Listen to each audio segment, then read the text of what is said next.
A lot of people don't like Abu. Abu has been consistent with these pews. He went and got in touch with that man, and this is how it goes. Give Pastor Kelly that work. Pastor Kelly, he might have picked the finesse and tried to back out. I don't support Berean, but boy, them pews that we talked about, we're gonna keep talking about it. And we're gonna bring that European professor on. We're gonna have to do this stuff because this is a place of dialogue. This is a place of dialogue, and the dialogue is gonna take place. People could be offended. Greetings. In this video, I'd like to discuss the emphasis many have been putting on appealing to scholars in the ongoing discussions about the markings on the pews at First African Baptist Church in Savannah, Georgia. And if I can be frank for a moment, it seems clear that some are hoping to find a scholarly endorsement which can somehow justify ending all discussion and debate on the markings. And honestly, a significant portion of those persons seem to have never wanted discussion on the markings to have ever taken place at all. So this video will have 3 sections. The first section will be about the latest developments in the ongoing controversy over Professor David Boonis, who's a professor at the Hebrew University of Jerusalem. The second section will be on the mysterious Richard Katz, apparently believed by some to be a professor of Hebrew linguistics at Tel Aviv University. The third and final section will touch on the thoughts of a few other scholars. So let us begin with the first scholar, Professor David Boonis.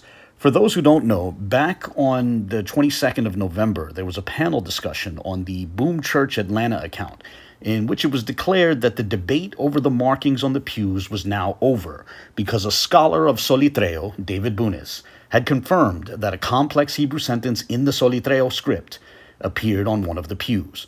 When others emailed Professor Boonis, however, it turned out that the Boom Church panel discussion had badly misrepresented his actual positions.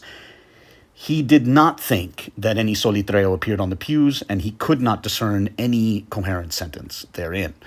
Since that time, 2 members of that panel discussion, William Brown and Kelly Richardson, have been offering up speculations that Professor Boonis was actually bullied and threatened into changing his position. And the followers or supporters or fans of Brown and Richardson have been repeating those claims in various comments around social media. To illustrate this, permit me to show a few clips in which these claims are made and also put on the screen a couple of comments from their supporters. Exactly. And then, they don't want to talk about how they bullied the professor. They don't want to talk about how they bullied the professor. So they bullied the professor by bringing to him Black Hebrew Israelites or moderate Hebrew Israelites. And so these are some of the things that I think that was bombarding his email. And he's like, I don't want to, and ain't no telling.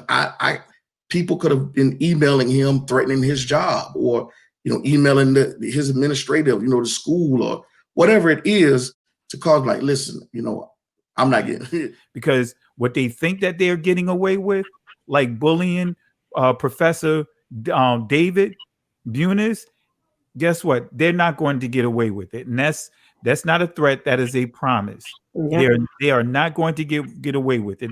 People could have been emailing him, threatening his job, or, emailing his administrative, the school or whatever it is.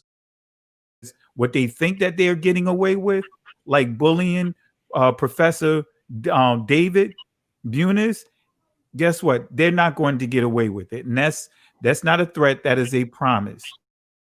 Back on December 7th, in an attempt to illustrate this alleged bullying that supposedly caused David Boonis's alleged shift in position, Kelly Richardson showed an email from a person who had reached out to Boonis for clarification and had mentioned Hebrew Israelites in his email. From there, Richardson has leapt to the conclusion that myself and others were involved in a campaign to turn Boonis away from his original position, in part by bringing Hebrew Israelites up. The reality, however, is that I do not know the man who wrote that email, which Richardson considered so outrageous and so egregious. Now, I have no connection to him, but I'm not saying that to cast aspersions on the man. Rather, I'm simply clarifying the fact of the matter. I'll put here on the screen the email that I wrote to Professor Boonis. Those who are interested can pause the video and read it at their leisure, though perhaps that might be easier on a laptop or desktop than on a mobile device. But the salient point to be gleaned from the email that I sent him is that I never mentioned Hebrew Israelites in my email, as I see that as irrelevant to the topic. In fact, I'm the one who has a video arguing that all this stuff about who is or is not an Israelite is irrelevant to the discussion on whether discernible language appears on the pews. And so, too, when I appeared on Berean TV back on November 15th, I repeatedly argued that we need to separate out the lineage claims from the language questions.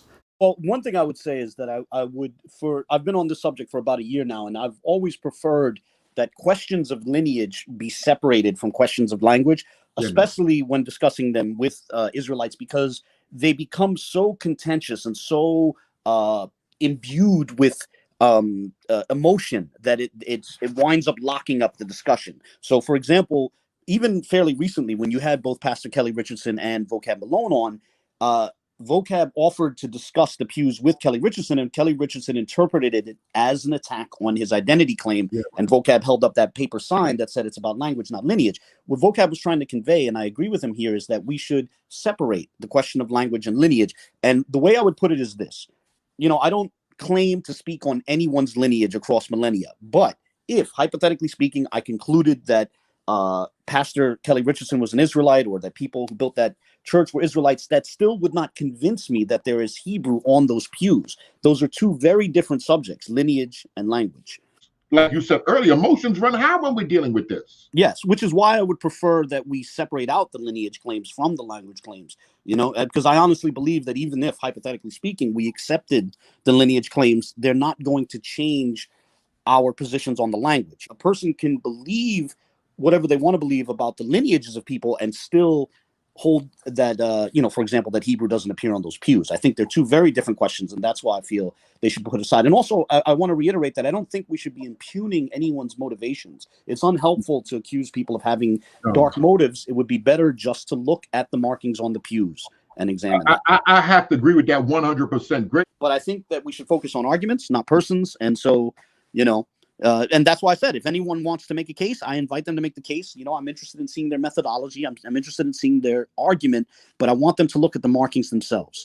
Let's focus on the markings and forget about all this talk about lineage or motivations or who you hang out with, etc. Okay. So my point is that I had absolutely nothing to do with bringing up Israelites in emails to David Boonis. These accusations that Brown, Richardson, and their fans have been launching at me are baseless and false. Ironically, however, in the email that Kelly Richardson showed, the author actually alluded to what inspired him to bring up Israelites in his message to Boonis, and that was some of his own former students who have Israelite leanings. So it would seem that his email and his reference to Israelites was inspired by young people who were moved by that aforementioned Boom Church panel discussion. I'm going to play the relevant portion where Kelly Richardson reads the gentleman's email, but permit me to first note the date of the email, December 3rd. Let's keep that date in mind, as that date is going to be relevant in a moment. But focusing on his portion of his emails, which mentioned Israelites, let's focus on that right now. So here, listen to this. It says, "Good evening, Dr. Boonis. I am Joseph Patterson, and I am an educator at a local high school in Virginia. And I have a few of my former students who identify with such groups as the moderate Hebrew Israelites, who has used your name and credentials to deduce that." So think about this. Kelly Richardson is mad that this man brought up Israelites in his email to Boonis. But he did so because some of his own former students were influenced by attempts to mix the Pews discussion with claims of Israelite ancestry. I didn't convince those kids to conflate those two things, nor did the man who wrote that email.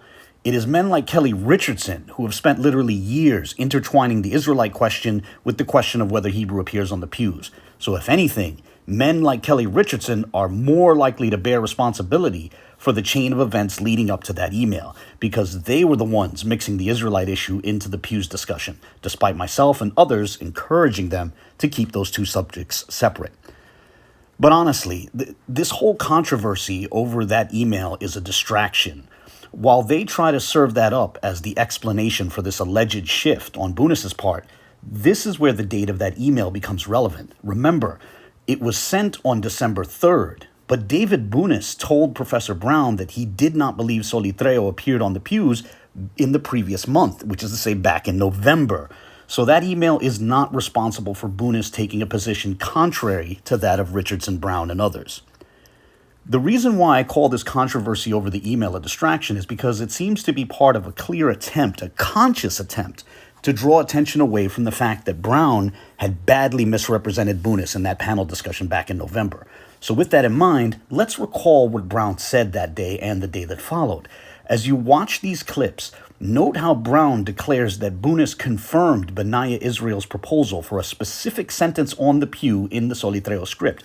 Note how Brown gives a translation of the alleged Hebrew sentence found on the pew, and note how he says Boonis backs that sentence. And as you watch him say all that, keep in mind that all of those claims were false. He actually confirmed that what you're saying and how you translated it was actually correct in how you translated it. So not only did it confirm what it sees, what it says here in, take or grasp the way of the Lord or God, he confirms the way you laid it out. And so not only did you bring out, but he also it showed there was some other aspects within the pews that we didn't know. So not only does it says take a grasp of God, but it said take a grasp of Yah or God Israel with a bass voice, as you put it, or with a loud voice, meaning praise him loudly. That's what this means. So Abu asked, can we find a coherent sentence? Well, yeah, we just did. And not only that, we got a scholar to back it. So we know what the actual language is. We know what's on the pews. We know what the specific pew says. Moreover, the day after that panel discussion, the Boom Church's Facebook page declared that they know it is Solitreo on the pews, and they declared that they have the official stamp of the scholar, David Boonis. They've since taken down this Facebook post, but it's important to remember what they were claiming before Boonis's actual position became public knowledge. So this raises some questions. With their original claims in mind, do they mean to imply that Boonis once did endorse a complex sentence in the Solitreo script, only to later walk that back after others emailed him? If so, why don't they show the emails from before the alleged shift, which have that alleged endorsement? Of course, the reality is that no such endorsement exists or ever existed, and no amount of feigning outrage over emails mentioning Israelites will change that fact. As I close this first section, I want to recall that before Boonis's actual position became public, there were people who wanted to treat the position of Brown, or the position that Brown attributed to Boonis, as part of as a sort of de facto dogma. And the basic argument was that the expert has spoken, so now mere students cannot say anything different. So what about that? What is it? Solitreo. So in the pews, I mean, we have a response from a professional, but my understanding is they're going to try to blow shots at that. It's obvious you can look at the Solitreo writings, and it looks like what's on the pews. They can't blow shots at that. We have Abu saying that he's not an expert; he's still a student. So, I mean, if he's still a student, what's he going to say against somebody that's an expert? Nothing. His conversation is null and void at that point. All of them. However, now that it is clear that Boonis does not agree with them, people who were previously declaring that Boonis's position ended the discussion are now declaring that they're free to reach conclusions different from that of Boonis. Consider this clip where Kelly Richardson, who presumably would likewise concede that he's not an expert, admits that David Boonis does not support his position, yet he still feels he can interpret Boonis's work in favor of that position. This would mean that a mere student actually can still speak on the matter even after a scholar has spoken, and a student is free to disagree with that scholar. That's a pretty obvious and noteworthy shift in their own attitude towards these appeals to scholars. I want to make this clear. Professor David Boonis does not support nor endorse what I am going to share with you. However, his work does. I'm going to use his presentation and guide on Solitreo to show his teachings support my conclusion. And now we move to the second section of this video, where we discuss the second scholar that they have publicly trotted out as endorsing their position. This second scholar is apparently named Richard Katz, and as I said earlier, some are under the impression that he's a professor of Hebrew linguistics at Tel Aviv University. And I want to say that I want to dedicate this second section of the video to Faithful to God, and I'll explain why in a moment. Back on December 7th, Kelly Richardson showed a number of emails from a correspondence between William Brown of the Boom Church and this scholar named Richard Katz. And when I first saw it, I didn't feel there was much to say, as they never showed the precise markings where the scholar allegedly found, certain Hebrew terms. So I simply hoped they would show those precise markings at a later time, and then I could offer a meaningful comment then. But a number of people found the section with Katz significant. Many of the fans and supporters of Brown and Richardson felt the scholar's endorsement ended the debate, similar to how they felt about Boonis in the past. So too, some on my side felt the appeal to Katz had to be explored and addressed. So let me show you the portions of Richardson's video where Brown reads the emails he received from Professor Katz. I'll even include the humorous clips from the 1960s Batman television series, which Richardson interspersed, apparently to convey that these emails are delivering knockout blows. So this section will run for about 3.5 minutes. Here we go. The great thing about Richard Katz is not only that he's sharp in the area of cursive Hebrew and as a calligrapher, but he has some understanding of the Soletreo script. So here's the first email that we got back. His response: "Thanks for emailing me, William. Looking at this pew, because I sent him one, I can definitively say that it's not Arabic. It's not Arabic. But more closely to ancient Aramaic square letters, but could possibly be a form of Hebrew." Why? Because if you know the relation between Aramaic and Hebrew, you can see why he came to this conclusion. If you could email me more pictures of the pews, if you have them in a higher resolution, and I can give you a more definitive answer. Shalom. Thanks for these photos, William. I must say, looking at these photos, the old cursive handwriting of Judeo-Spanish language seems quite clear. Quite clear. Also, there are other characters on the pews, because I sent him more than one pew. Remember, in the first email, I sent him one pew. The second one, I sent him more than one pew. There are other characters on the pews of cursive Hebrew used in Israel today. By the look of the writings, the pews could not have been written by the same person. That's possibly why Soletreo and Hebrew block letters, or some could interpret them as cursive, appear on them. The bottom left corner, here it is, listen to what it says, the bottom left corner, I would say, are Hebrew cursive letters. Hebrew cursive letters. In the traditional Bet Yod Nun Sofit, which would be the word Ben, B-E-N, or Hebrew for son of. I hope this helped you on your quest. I'm interested in how the markings were written, especially since it's not a synagogue. Professor Richard Katz, Hebrew Linguistic Studies, Tel Aviv, Israel. It says, "Good morning, William. Regarding your last question, as I've stated, Bet Yod Nun Sofit can be seen using Hebrew square letters, and after reviewing what Benaya presented using Soletreo, those markings are extremely close, and one could conclude the words he translated from those markings are strikingly close in comparison. My conclusion regarding the pews, the words B'nai Yisrael, or son of Yisrael, or simply Yisrael, should be noted. From what I see after examining what you sent." Professor Richard Katz, Hebrew Linguistic Studies, Tel Aviv, Israel. Now, I'll explain why I wanted to dedicate this second section of the video to Faithful to God. About a week ago, Faithful made a suggestion which initially struck me as crazy, and at the time he suggested it, I flatly told him that I found it too far-fetched to take seriously. In short, I rejected his suggestion out of hand. So what was Faithful's crazy idea?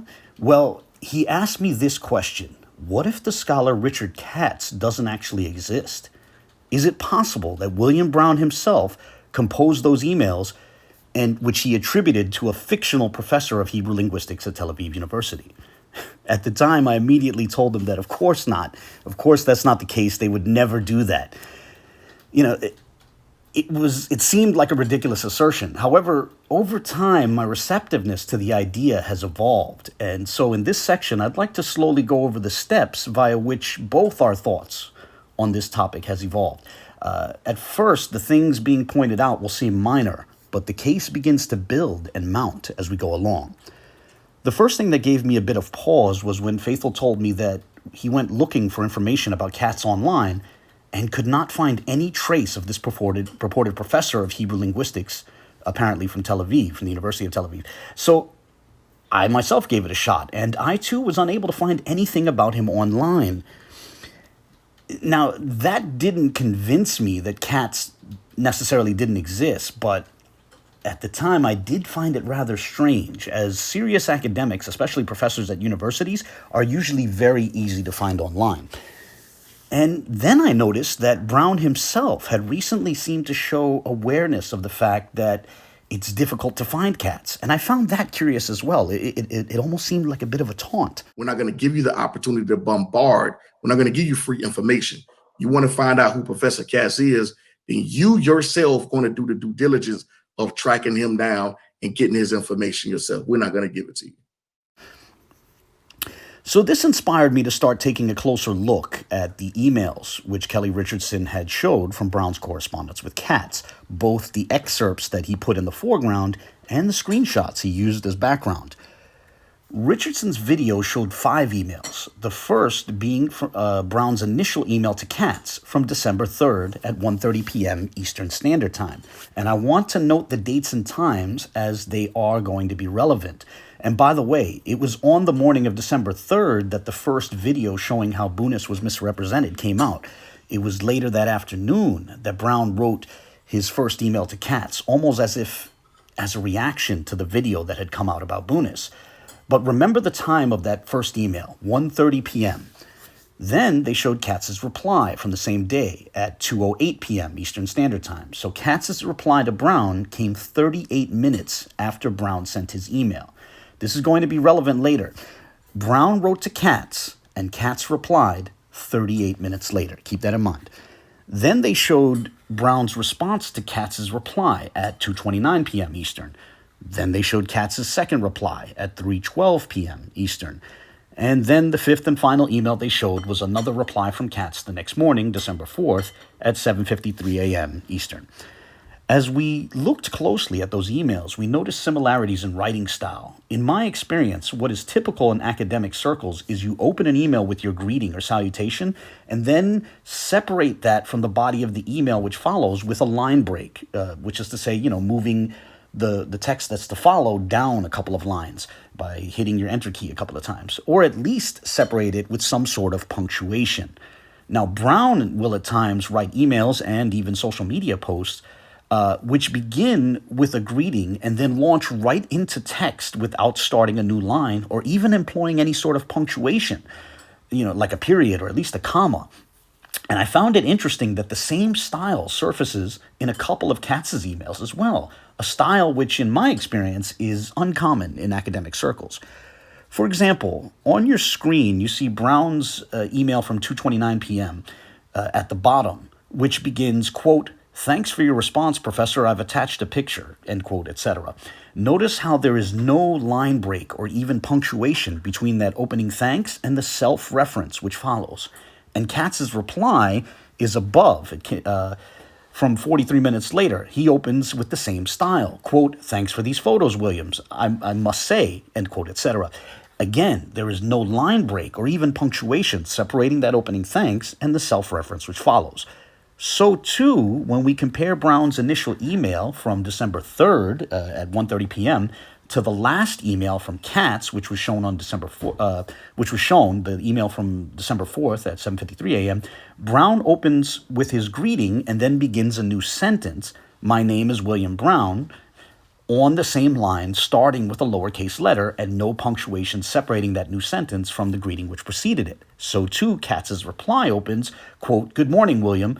Regarding your last question," end quote, etc. There's no line break or even punctuation after the greeting, and what would presumably be a new sentence, yet again, starts with a lowercase letter.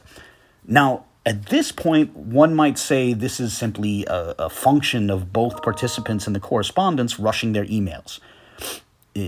And, I would at least agree that the similar writing styles and similar approaches to punctuation between Katz and Brown by themselves would not make for a conclusive case in favor of Faithful's aforementioned suggestion. But at this point, I was starting to feel as though the curious coincidences, the curiosities, were starting to pile up a bit. Then I took another look at this YouTube community post, which Brown had put up on December 3rd, after the first video, publicizing Boonis's actual position had come out. In that post, in that YouTube community post, Brown shared a screenshot of Katz's first reply to him. I noticed the 38M in the top right corner, meaning that at the time Brown took the screenshot, his initial email was 38 minutes old. Remember that Brown sent his first email to Katz at 1:30 p.m. Eastern, and Katz's reply came back at 2:08 p.m. Eastern. For Brown's initial email to be 38 minutes old when he took this screenshot, it means that Brown had opened Katz's reply, read it, and took a screenshot all within a minute of it hitting his inbox, which is to say basically within seconds. Now, I admit that's possible. One could say that perhaps he had his phone in his hand when he received the email, and the notification immediately drew his attention to it, and within mere seconds he saw the gravity of the reply and felt it was important to take a screenshot. That's possible, but how likely is it? At the very least, this is another one of those curious coincidences. This is another one of these curiosities that's piling up. And we had noticed before that while they did not share Katz's full mail address, his full email address, what they did show revealed that the portion before the arroba or the at symbol was not some permutation of his name, as is typically the case with academics' emails, the emails of professors. Rather, it was the phrase Hebrew language. And whatever the domain was, it was a .com, not a .edu.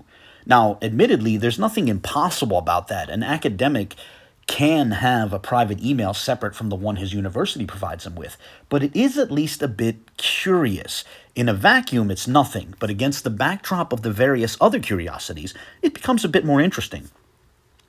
Now, if I can segue for a moment, I want to note that in his coverage of the controversy over the email sent to Boonis, Kelly Richardson declared on more than one occasion that Boonis, in his reply to the relevant author whom Richardson had focused on, that Boonis had also BCC'd or blind copied me. Now, that's not quite accurate. He did not blind copy or BCC me. Rather, he copied or CC'd me. And so, too, he copied William Brown. The reason why I went on this segue now is because when Brown replied to all, he copied me as well, which would have been impossible were I blind copied. As a result, I received an email from Brown. And what I received was his reply to Boonis and the man who had mentioned his students with Israelite leanings. With that in mind, we decided to run an experiment. While we didn't know Katz's email address, we guessed that if it was, actually Brown writing these emails, then it might be a hastily thrown together email address. And working with that hypothesis, we thought that as Brown uses Yahoo for his own main email account, he might have likewise created a Yahoo account for his Katz persona, if that is, he was the author of Katz's emails. So I sent an email to HebrewLanguage@yahoo.com. Now, and immediately after that, I posted an admittedly cheeky Facebook post showing a screenshot of the email I sent, which included a garbage or non-existent email address, which I blind copied, and I'll share a link to that Facebook post in the video description. Now, the point was to convey and record that we were anticipating that a reply from Katz might show features similar to the email I received from Brown. But so too, another point of BCCing the garbage or non-existent email address was that I should immediately get a bounced back error message saying that email did not exist. But if we did get that, yet we didn't get a corresponding bounce back, error message for the Yahoo account, we would know that a HebrewLanguage@yahoo.com email address did in fact exist. Sure enough, what we sent the BCC to got a bounce back, but the Yahoo account did not. So we knew that the Yahoo account did exist. HebrewLanguage@yahoo.com was a real email address. That said, here's the email that I sent to that Yahoo account. Quote, "Greetings. Are you Richard Katz? I recently saw a video about a professor named Richard Katz who had analyzed some pictures of markings on church pews from Georgia and concluded that discernible Hebrew was found therein. If that was you, might I ask some questions about that? Sincerely, AA." End quote. And then there's a footnote at the end linking to the relevant video showing the email. Much to our glee, we received a reply from that email address. However, before I read that email, I want to return briefly to this previously mentioned YouTube community post from Brown. I want to look at this YouTube community post just so you can get a bit more of a sense of Brown's writing style and to take that with you into the look at the reply we received from Richard Katz. So starting with the second sentence at the end of the first line, the YouTube community post reads as follows, quote, "See, for us, this has always been about our family and the church history, and this isn't a debate. For us, this is about bringing a resolution to all who need it." End quote. Notice the portion which reads, "For us, this is about bringing a resolution," end quote, that portion is presumably a new thought. It could have been its own sentence. At the very least, it should have been preceded by some sort of punctuation. Now, as a disclaimer, this is not intended to disparage Brown's writing style, but rather only to give you a sense of how he writes.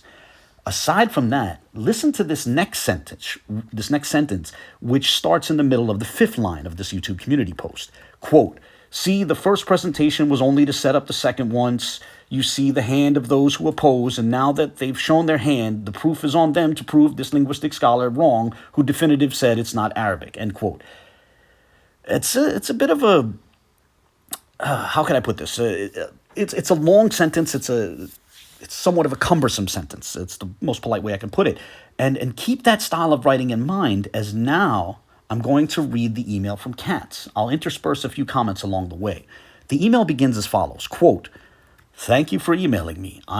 I'm Professor Katz, and I'm fully aware and very familiar with the video link you've attached concerning First African Baptist Church in Savannah, Georgia, as well as other videos recording the subject. I've received several emails. Many were upset regarding my conclusion and findings of a discernible language on the pews in Georgia." End quote. Now, let me stop here for a moment. Notice the line which reads, quote, "I've received several emails," and the line, quote, "Many were upset regarding my conclusion." Notice that those two lines are presumably two separate thoughts, yet there is no punctuation separating them. This is a feature of Brown's writing.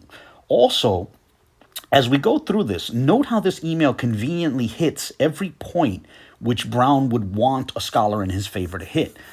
So with that in mind, returning to the text of the email, I'll start again with that last sentence, which I had read in part. Quote, "I've received several emails. Many were upset regarding my conclusion and findings of a discernible language on the pews in Georgia. Not to say that that's your position, but I feel it's best to share with you, like I shared with others regarding my conclusion, and also due to my schedule and projects I'm involved in, I don't have the free time in my schedule to go into full details regarding the breakdown and process." End quote. Note that that's a single sentence, and it is somewhat reminiscent of that last sentence I just read from the YouTube community post.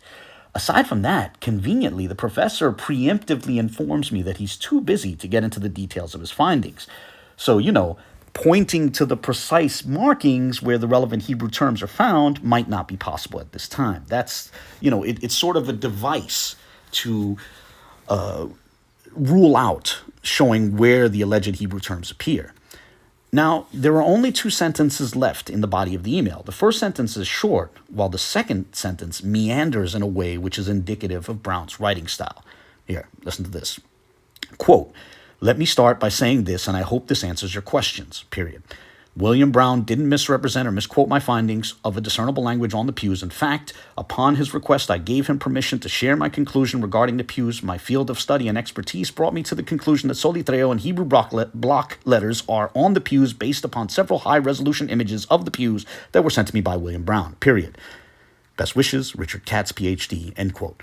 Now, I imagine that those of you who have some experience with academia might feel some doubts about the idea of that being written by a college professor. On the other hand, However, others could argue that maybe Katz rushed his email, hence why it reads that way. Or some might even propose that English is not Katz's first language, or at least that such a writing style might not be implausible for an academic who primarily moves within a Hebrew-speaking paradigm or environment. So we can just say that the form is another one of those curiosities. There's a lot of similarities between the way Brown writes and Richard Katz writes.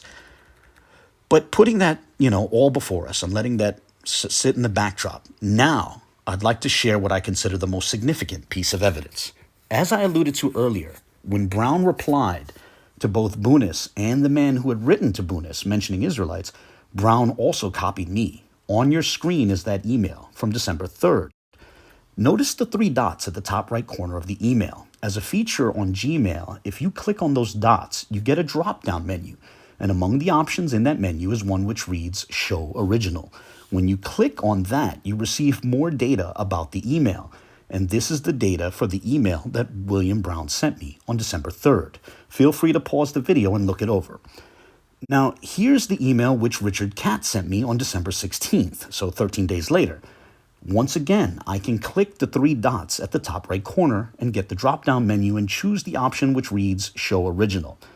And here's the relevant data for the email which Katz sent me. Now, we can put the 2 results side by side for a comparison.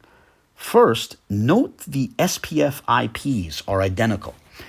Now, as this is part of a sender policy framework, the relevant IP address reflects that both messages were sent via Yahoo. It pertains to a Yahoo server, one of many Yahoo servers. However, it is highly unlikely that 2 people in different continents would wind up with the exact same IP across all 4 sets of numbers. I checked the SPF IP for various other emails I received from Yahoo accounts, and none of them matched like that. None of them were exact in the way these 2 are.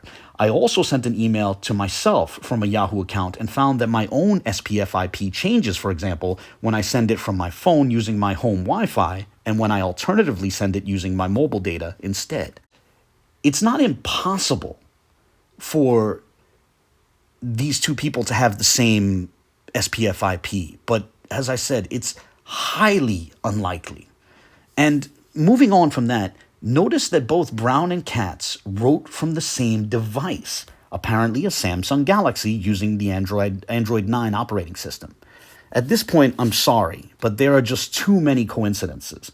It seems clear to me that the best conclusion is that the emails from Katz were written by Brown himself. Recalling first the situation with Boonis, and now noting this situation with Katz, ask yourself this question. If the scholars were so firmly on their side, why would they need to badly misrepresent one scholar and then totally fabricate another scholar? Amazingly, in some of their subsequent panel discussions, they seem to almost give some insight into what might have motivated such a move. It strikes me as insight into the psychology behind this move. Consider these interesting clips. It was crazy because when me and you were talking, I'm like, man, it's this other professor I'm going to email, and man, I'm hoping that by today, because me and you have been talking about the whole plan of the video, you was, getting ready to drop it and things like that. And I'm like, man, I pray that this guy, respond back. So back on December 3rd, they were put in a position where at least one of them, William Brown, was hoping and praying for another scholar to come through where Boonis fell short. And it was like, man, I think it was like maybe 3 or 4 hours. I think me and you talked together. I was like, yo, I just got an email.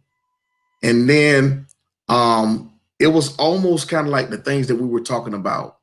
Like, hey, we want to make sure that we get some, solid, no vague, gray, response, anything that they can't use. We don't want to try to. So I kind of pressed them. I think me and Benel was texting too. This time around, they didn't want to try to build a case off of something vague like they did with Boonis. Rather, they needed something more solid and definitive.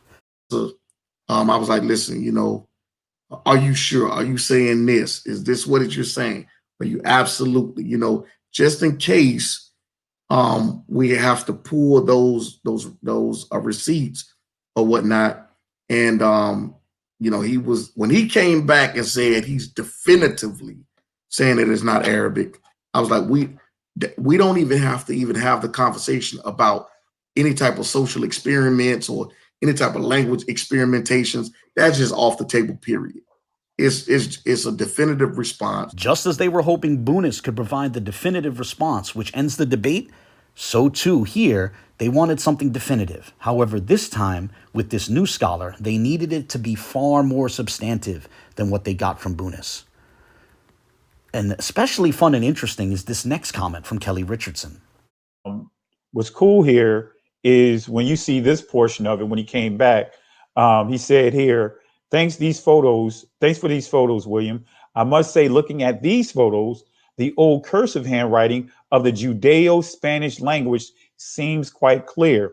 Also, there are other characters on the pews of cursive Hebrew used in Israel today. By the looking of the writings, the pews couldn't have been written by the same person. Remember when we was going through, I was like, man, he must have been eavesdropping on our conversations, because remember I said that to you. Now, I have no idea if Kelly Richardson knew Brown was writing the emails from Katz. And from that clip, I'm open to the possibility that Richardson did not know. What Katz wrote reflected their earlier private conversations to such a degree that Richardson himself had to joke that it was almost as if the author of those emails was privy to those conversations. Well, I'd say that in hindsight, one is tempted to say, yeah, the author of Katz's emails really did hear those private conversations that Richardson had with Brown. And the reason that Katz had access to those conversations, because Katz was one of the participants in that conversation. And now we close out the third and final section of this video on the appeal to scholars. In this section, we will look at a few other scholars, and I mean actual flesh and blood university professors, not mere figments of someone's imagination. Now, in my case, I just wanted to discuss the markings on the pews. I'm fine with others inviting scholars to weigh in and share what they feel appears on a given pew. However, with both scholar and student alike, I would want a person who claims to have found discernible language in a pew to point to the precise markings they have in mind and to transcribe what they feel appears therein. What I did not want is for someone to declare that a scholar said some language appears in there somewhere and now the matter is closed. As I've said in a previous video, a university professor is not a high priest who puts forth dogma that can never be questioned. That's simply not how academia works, and no scholar would say that once they speak, no student can ever ask questions or raise objections or investigate the matter for themselves. Again, that's not how academia works. Whatever the case, because a number of the supporters of Richardson and Brown kept asking me where my scholars are, or which scholars I had reached out to, I decided that, if they insist, I can at least send out a few emails to a few different professors. And that's what I did. To each professor I wrote to, I sent 2 images. The first image I attached was of this particular pew from this angle. As you might have noticed, this is precisely the pew Kelly Richardson and I gave competing interpretations for, as I offered a hypothetical Arabic interpretation of the markings, and he offered a solitreo interpretation. This is covered in detail in my previous video. The second image which I attached to each email was this one, which is the same pew, just with some highlights added to guide the eyes, so to speak. Along with those images, I sent each professor the exact same email text, which read as follows, quote, "Forgive the intrusion of this email. In Savannah, Georgia, USA, there is a church, First African Baptist Church, which has pews which were built by slaves. On the outside of the pews which those slaves built are a number of markings. Some have claimed that the markings might be Hebrew, and others have claimed that the markings might be Arabic. Recently, someone has suggested that one pew might even have material from the Quran, but the person who made that suggestion is not any sort of expert in Quranic Arabic. I am writing to ask if you might offer some insight here. I have attached 2 images. The first image simply shows a pew unhighlighted. The second image shows the same pew with highlights as part of one person's attempt to elucidate what might be there. Nota bene, the portion on the right in the second image is in a different color because one person suggested that it might be the end of a different sentence.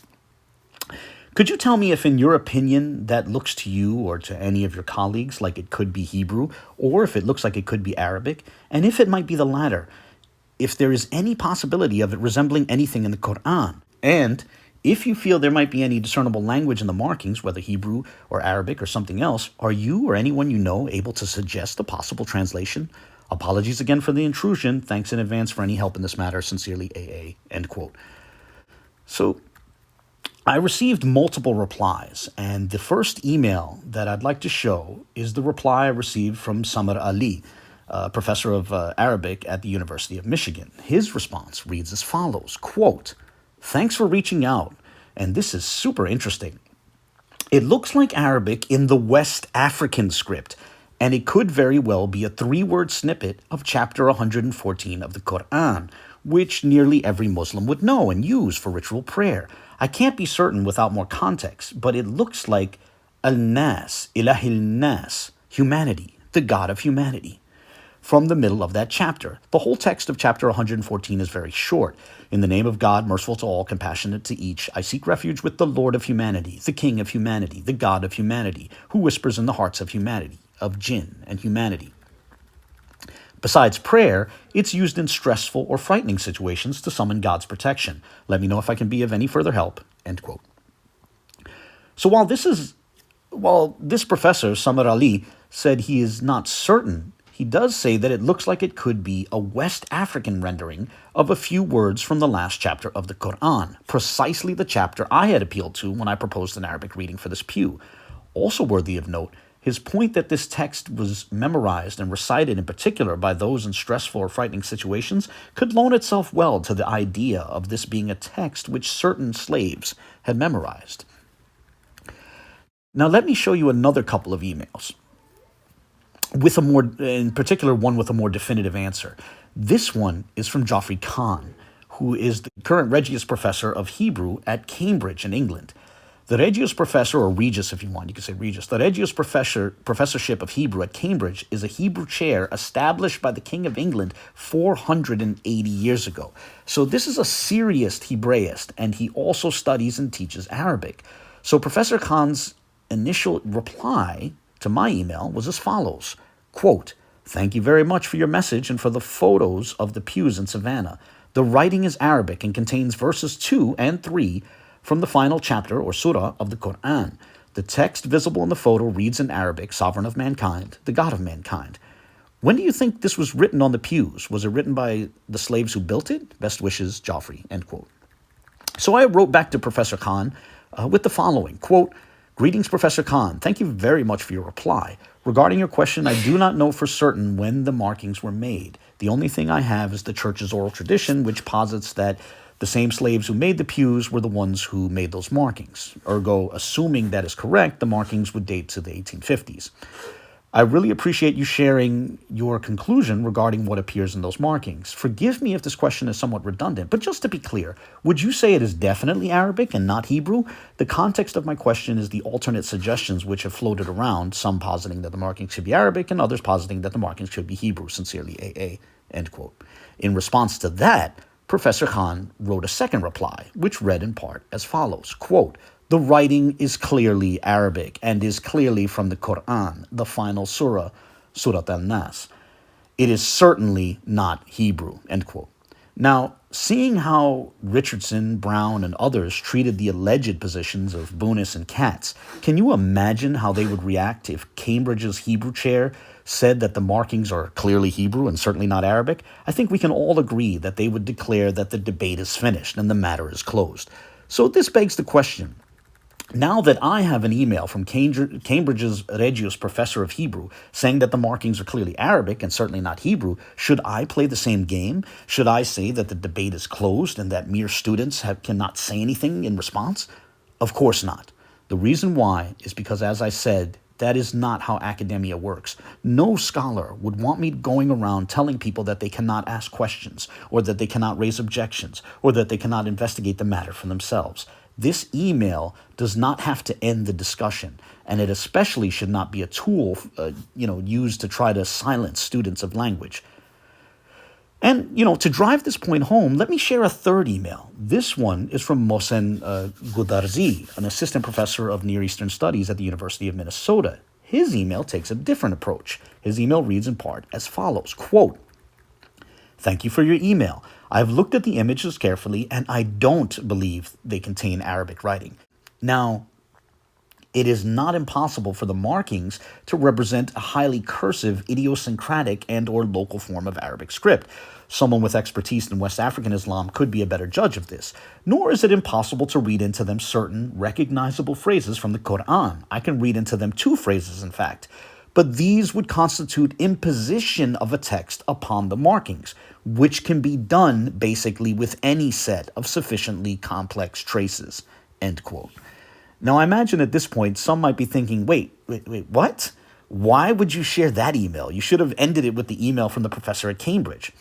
But I would prefer that we at least try to be somewhat intellectually honest. Moreover, I think Professor Gudarzi's email is helpful. There is a real possibility of an imaginative mind making connections based on familiar features and patterns while looking at something which is actually random or naturally occurring. And one can read up on, things like pareidolia and apophenia for more on this possibility. Finally, let's be honest. What sorts of replies we might get from certain professors can also be influenced by what precise images are shown, how those images are highlighted, and how the questions are worded. So there are multiple layers of interpretation and influence at play in these exercises. For example, try writing to different professors with this image, without any highlights, noting that some claim Hebrew appears on the pew and others claim Arabic appears on the pew, while also clearly saying up front that one other possibility is that these are just random or naturally occurring markings, like medullary rays or scratches, made at random. I think we all know that we're unlikely to get too many replies declaring that to clearly be Hebrew or Arabic if that approach is taken. On that note, I hope everyone enjoyed this discussion on the recent appeals to scholars, and I really am looking forward to the comments of others, and I'm looking forward to see where this discussion goes from here. On that note, God bless.